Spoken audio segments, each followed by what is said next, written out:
Okay, so I did my 2010 project on teen stress.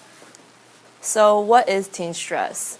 So stress is the body's reaction to a challenge, and it can be either good or bad.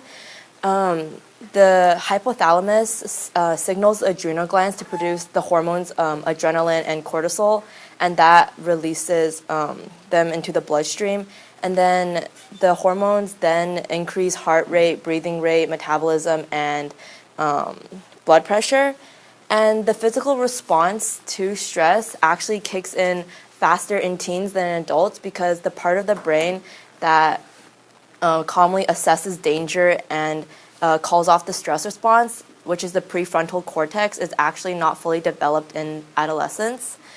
So the stress response prepares a person to think quickly and think under pressure.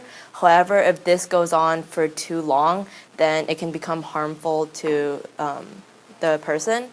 So I chose to do this as my project because we all know that stress, especially in the Bay Area and Saratoga, is a very prevalent issue that we are all facing.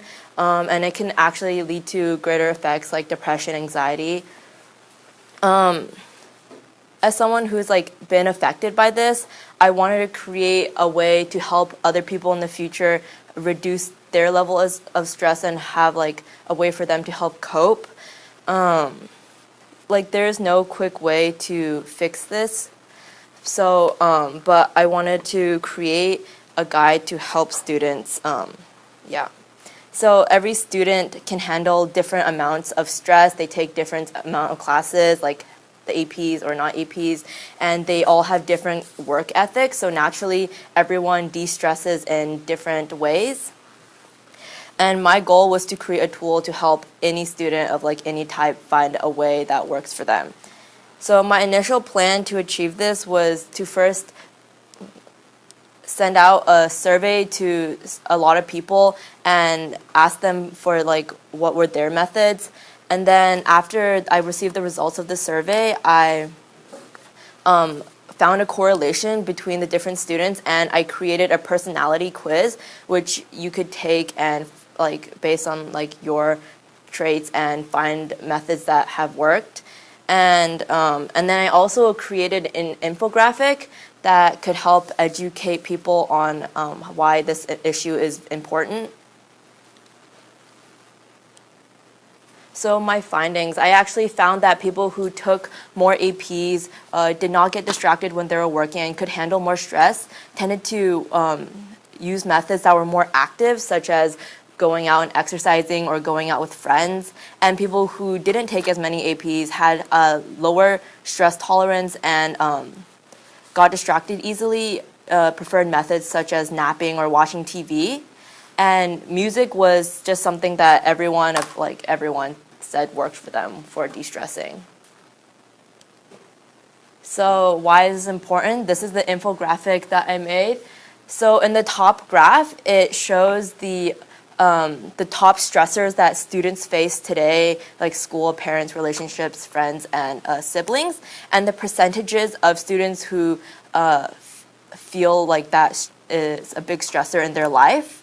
And the second graph, it shows the increase in the percentage of students who do not know how to deal with stress anymore, which is why this is such an important issue that we should fix. And in the third one in the bottom, it's a comparison between the national average and the Bay Area. And you can see that in the Bay Area, the rates of depression and anxiety are significantly higher than elsewhere. So here, of all places, we need to start addressing this issue more.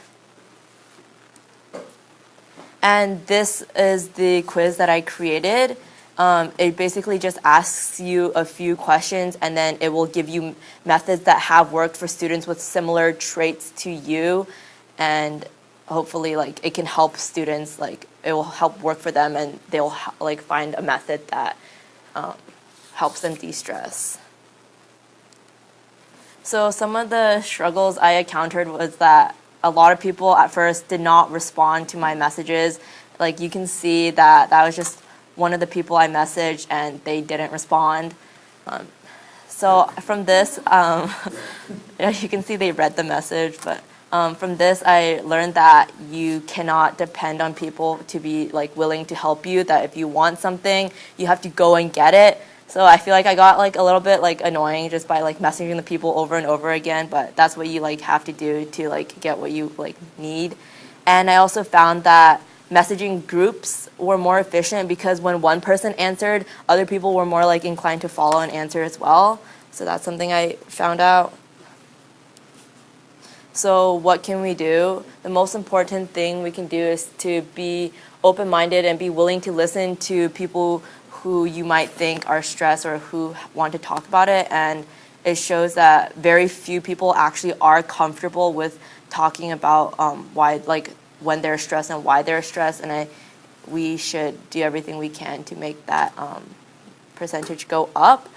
However, I also found out that you should also be careful not to overly like advocate like your stress because overwhelming feelings can actually be contagious, so you should watch out for that. But yeah, just be open-minded and be willing to listen. Thank you.